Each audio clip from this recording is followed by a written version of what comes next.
Tonight's big stories. Lawmakers react to Baguio City Mayor Benjamin Magalong's accusations of rampant corruption in local government.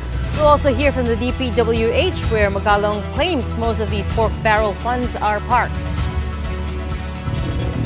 The Justice Department looks to build an economic sabotage case against traders allegedly involved in the smuggling of onions. And 10 million users in 7 hours. Meta CEO Mark Zuckerberg says their so-called Twitter killer app Threads is seeing rapid uptake. Welcome to the big story. I'm Regina Lay. I'm Riza Diaz. And I'm Sean Yao. Right, straight into our top story for tonight. We've gotten a few reactions now to Baguio City Mayor Benjamin Magalong's accusations of rampant corruption in local government. If you recall, we interviewed him on the show last night wherein he dropped a few bombshells. A couple of them being, number one, that pork barrel funds do exist even though they're illegal. That's true. And also that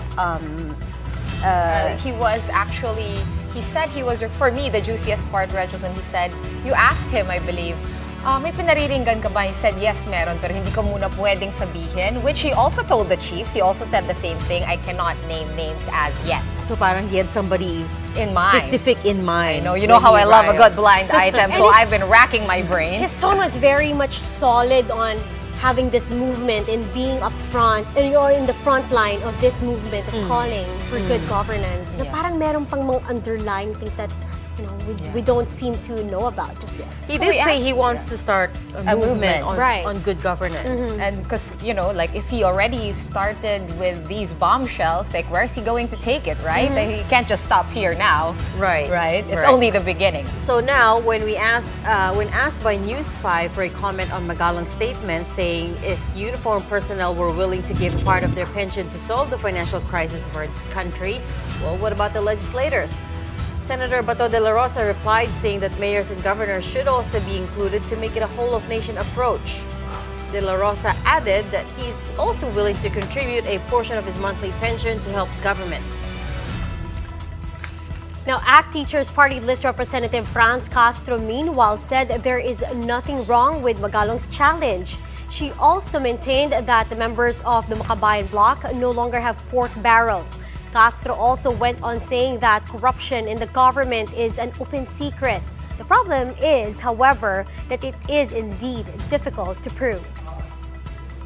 On the other hand, Albay 2nd District Representative Joey Salceda, who is an economist, shared his advice on how to solve the country's debt problem. Tax the rich, tax the motor vehicle users, tax, increase it, it's 24 years old. And number two, tax all those goods.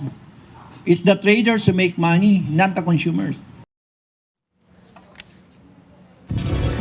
Well, at last night's interview with Mayor Magalong, he said billions of pesos in discretionary funds were hidden in the budgets of departments like the DPWH. So it's only fair that we give the DPWH a chance to air their side.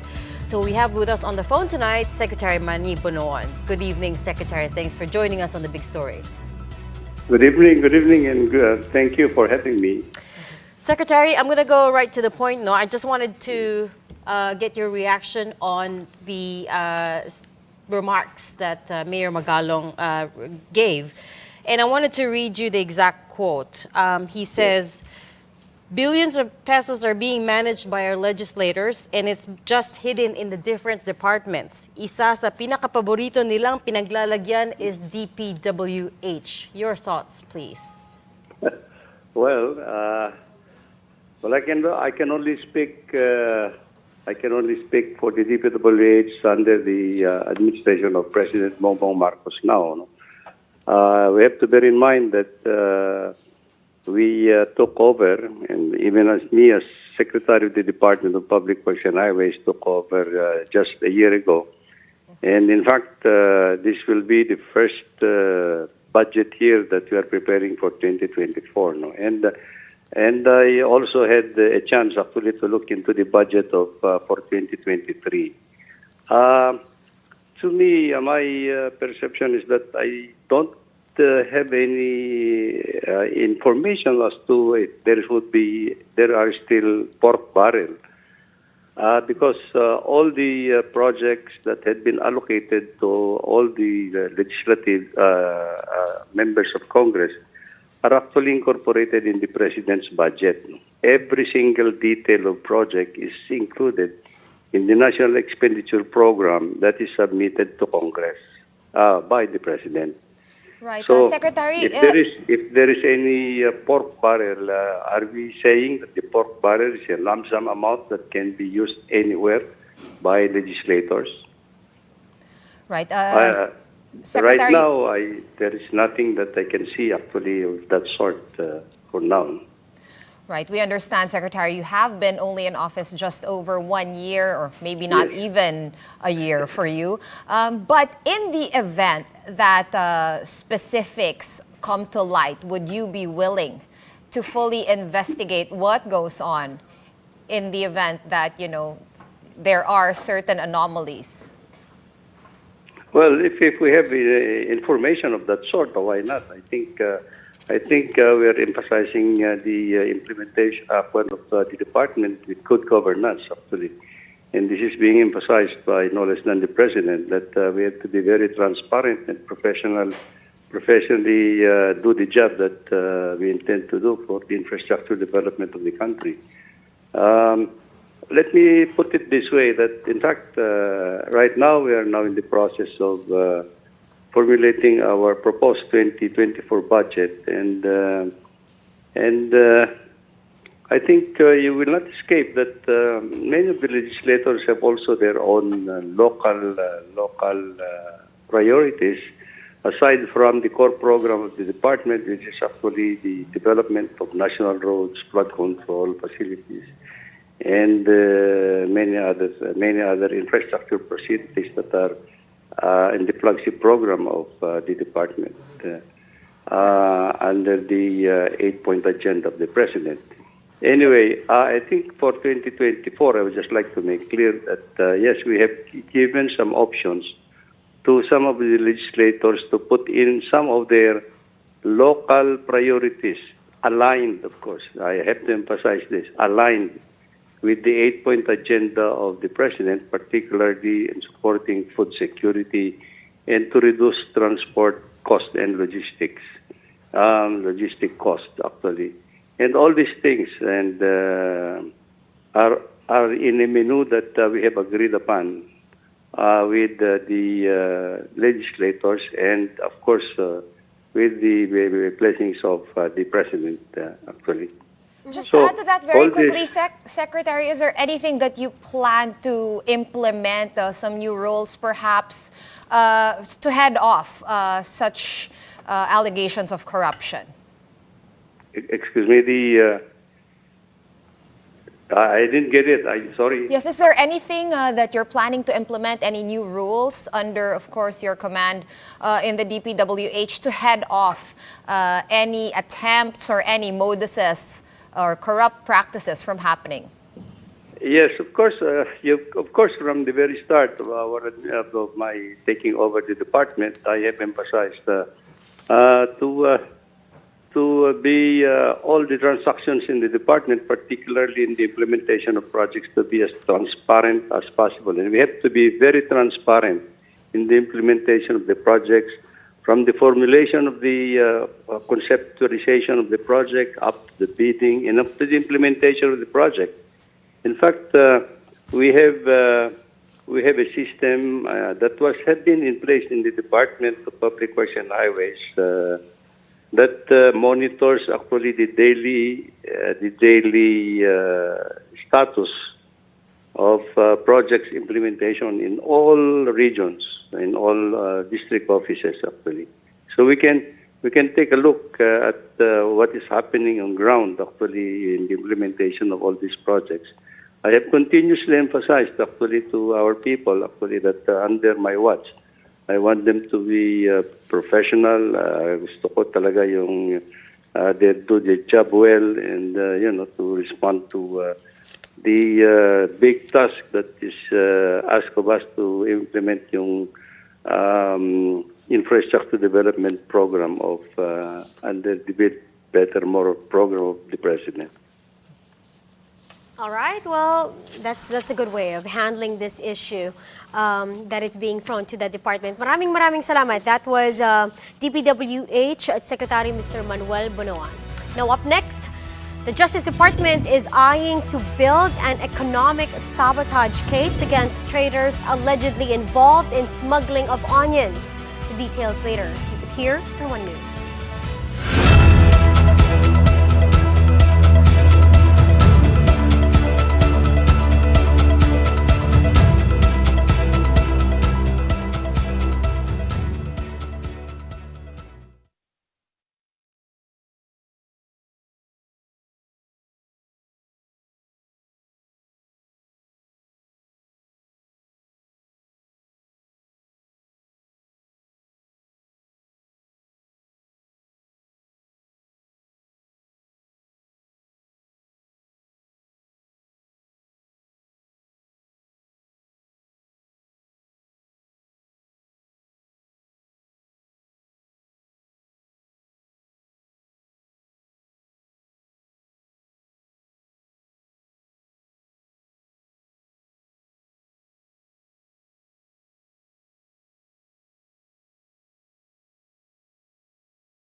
Welcome back. You're watching The Big Story here in One News.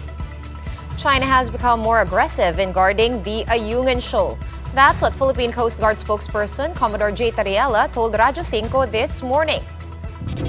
The PCG had earlier reported that Philippine Coast Guard vessels were harassed by Chinese ships during a support mission in the West Philippine Sea on June 30. The Coast Guard earlier said that the BRP Malabrigo and the BRP Malapascua were assisting the naval operation of the AFP's Western Command that day when two Chinese Coast Guard vessels chased and blocked the Philippine ships. But just this morning, spokesperson Tariela said there were actually more than two Chinese Coast Guard vessels near the Ayungin Shoal that day. At least 3 Chinese ships were guarding Ayungin, and 2 of them blocked the path of the Philippine ships. 6 militia vessels and another Chinese Coast Guard vessel also supposedly obstructed the path of the 2 PCG ships when they were about 3 miles from the Ayungin Shoal. Before, their shadowing is that close, no? Ngayon, buntot na lang sila. They are actually tailing us. But for Ayungin, iba lagi talaga ang behavior nila since then and now. They remain to be very aggressive. They don't hesitate to totally block the Philippine government vessels sa pagpasok sa Ayungin, sir. Well, to help us make sense of China's behavior in the West Philippine Sea, we have with us live on the set One News Defense Editor Manny Mogato. Manny, good evening. Good evening. Good evening. It's Always nice to be back. exciting. Always Diba? fun to have you back. Yeah. First, can you tell us the significance of Ayungin Shoal? Bakit ba Commodore Tariel was saying they're always more aggressive there? Tell us what's the significance. Ano ba meron doon? You know, the Chinese are expecting that BRP Sierra Madre will soon collapse because it's rusting. No? It's been there for more than 25 years. So, yung kalawang kapit, no? So, the Chinese are expecting that one day it will fall apart. However, the Philippine Navy has been doing some improvements inside. So, I think the Chinese, when they learn that the Philippines is trying to reinforce the structure, to prevent it from collapsing, they are now trying to block and stop the Philippines from bringing construction materials. So basically, naturugan nila no, na inaayos na nga itong si VRP Sierra Madre na namumulok-mulok na doon sa shoal. Yes, Basically. that's So it. yung mga supply missions, napapadalas din actually of late, yung mga resupply Yes, missions. I think it's from 6 months, again 3 months, and now it's more often. Would you know? Kasi dati usually provisions, pagkain ang dinadala doon. Pagkain, tubig, Baka ngayon may yeah. mga welding electrodes na, welding machine. Ano po bang Well, nagbago? what I know from my sources in the military, the repair started even before during the time of President Aquino. Okay. They were bringing cement, they were bringing steel iron rods and steel plates to reinforce inside, no? Kung napanood niyo yung Transformer movie, you will be surprised. So, pag magsak yung barko, baka may Transformer na ron. Lumabas. Sa loob, di natin alam ano nangyayari sa loob. But this behavior, is it alarming, Manny, that malapit na daw, palapit ng palapit, approximately 100 meters, they're saying. Is 100 that yards nga eh, di ba? Oh, yun. Yes, So yes, is that a it's distance that's alarming? It's not only alarming, it's very dangerous and it might lead into an accident. A collision. A collision or whatever. All right. You know, this is the second one. Of course, mas maganda yung footage natin from that first near collision kasi may sakay ng mga journalist yung Yes. pangalawang barko, di ba?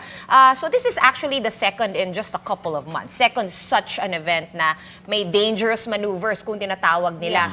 Sir Manny, balita ko almost 100 notes verbal na raw ang pinadala. So parang blotter lang ba to? Susulat-sulat lang tayo? O para nasa record siya? Under the Marcos administration, total of 97, not verbal.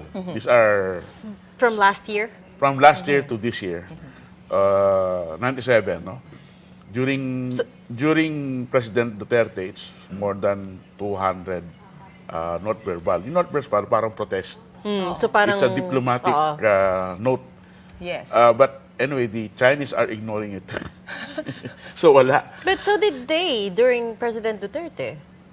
Well, during President Duterte, they started sending diplomatic protest during the later part of the administration. Nung nakita ni Duterte na wala man nangyayari sa kanyang appeasement policy. Yeah. Kasi what confuses me about this whole thing is these things keep happening and with increasing frequency, tas padala tayo ng padala nitong notes verbal.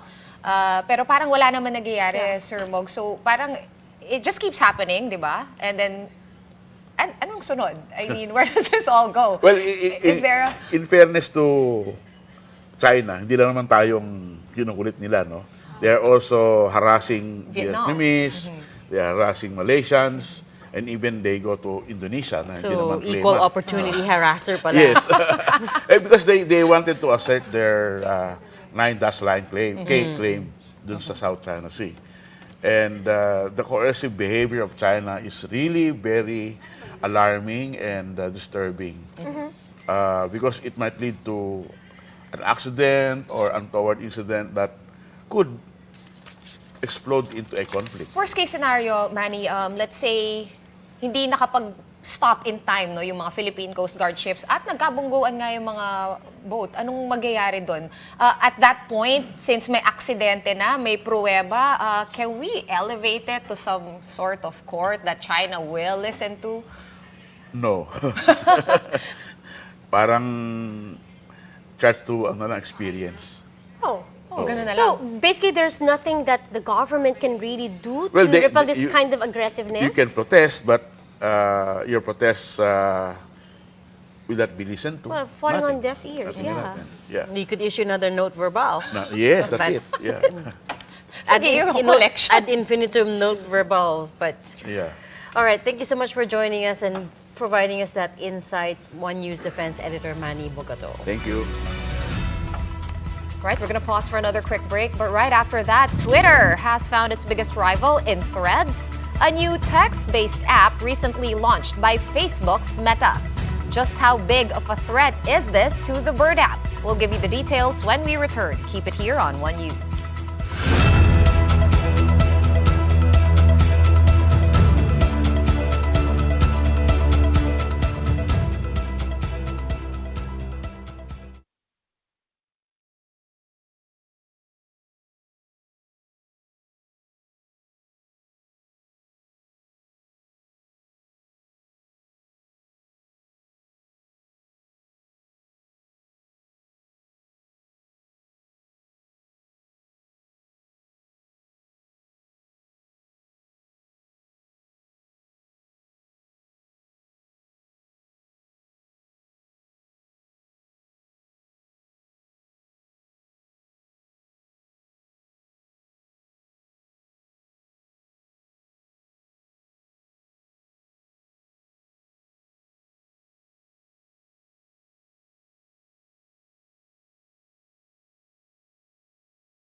Welcome back. You're still watching Big Story here in One News. The Justice Department is preparing to file a case of economic sabotage against traders who are allegedly involved in onion smuggling. Justice Secretary Boying Remulla said they are looking at their notes on the congressional hearing on the spike of onion prices last year. The National Bureau of Investigation is helping the DOJ to gather evidence against the traders. Remulla said that, in fact, some NBI agents already bought onions from them. Nakapag-testify pa nga ang NBI in Cebu. Na-locate namin kung sino nagtatago sa Cebu ng supply. So nakita talaga namin yung organization ito at work. The Justice Department is also looking at the 8 personalities mentioned at the congressional hearings. Remulla said they are the people behind the price manipulation of onions in the market. Grabe. Mahal na. Gumagawa tayo ng bistec last year. Mas mahal pa yung onions kaysa dun sa beef. Happy to note that they're back in the supermarkets. Right. And yung price mas naging steady naman. I think it was also an issue of the time when it was like not yet for harvest. So there's really a shortage on supply. And kulang yung imports. Maybe. Well, it seems Congress is also aiming to enact legislation to help prevent price manipulation of agricultural products. Let's get the details from Julie Baiza. Julie, what do you have? Regina, House Speaker Martin Romualdez said the lower house will prioritize the passing of bills that will deal with agricultural product hoarders and smugglers. Once the second session of the 19th Congress starts this month, Romualdez said their target is to amend the Anti-Agricultural Smuggling Act. Romualdez explained this measure aims to impose stricter penalties against smugglers of onions and other agricultural products. President Bongbong Marcos earlier instructed the Justice Department and the National Bureau of Investigation to go after those who are behind the Onion Cartel. Regina? Thanks for that update, Julie Biza. Now, a new social media app has joined the fray. Meta has launched Threads, the app that directly challenges Twitter. New users of Threads will see some familiar features from Twitter. Well, for instance, they can write short text posts up to 500 characters, repost and reply to messages posted on their feed. Within 7 hours of its launch, Threads logged 10 million users. That's according to Meta CEO Mark Zuckerberg. He also went to Twitter for the first time in a decade to announce this. His post, a well-known meme of Spider-Man, took a humorous jab at the microblogging site's owner, CEO Elon Musk. Threads is now available in both Apple's App Store and Google Play Store rather. I think Threads is going to pose a huge threat to Twitter because it's coming from the Meta and Instagram family of apps. Instagram has 2 billion users compared to around 250 million of Twitter, so it's about 10 times bigger already. So if only 1 in 10 Instagram users tries using Threads, it's overtaken Twitter in the blink of an eye. Downloaded it. I just downloaded it earlier out of curiosity, and it's giving me 2009 Twitter vibes. Wow. That's what people are saying online. I've been quite busy today, pero just too many apps, too many That's also platforms. true. Like, Hello, I Riza, can barely you're starting to sound like a tita Yeah. with that statement. I won't say. I'm waiting for the cage match between Elon Musk and Mark Right. Zuckerberg. Apparently, it's happening. So. Okay, I want to get your thoughts on this. Okay. Wow, it's more fun. Love the Philippines. What do you think about that as our tourism slogan? Well, Haba it naman. seems that you can combine 3 of the latest. If you put it on the threads, Slogans. it's gonna take up the entire space. But anyway, well, that is what Senator Lito Lapid proposes amid the controversy surrounding the Love the Philippines campaign slogan. The usually silent senator said the combination of the new slogan and our former slogans, namely Wow Philippines and It's More Fun in the Philippines, can further strengthen our tourism sector. Lapid also defended Frasco from her critics and praised the tourism secretary for immediately canceling the department's deal with ad agency DDB Group. All right, before we go, time now for our big picture for tonight. I'm sorry in advance, Gretchen, but this is a photo of Gretchen showing her battle scars from a bike race in Switzerland. Gretchen's knees and hands were bruised after she took a tumble, or what we call semplang, on the trail. She has not been with us here for the last few days because she is in Grindelwald, Switzerland, to shoot for her program Woman in Action, as well as to bike the trails, the alpine trails. We miss you, Gretch, and be safe. We miss you, pero the photo of her that you show is not very flattering. Okay, for the record.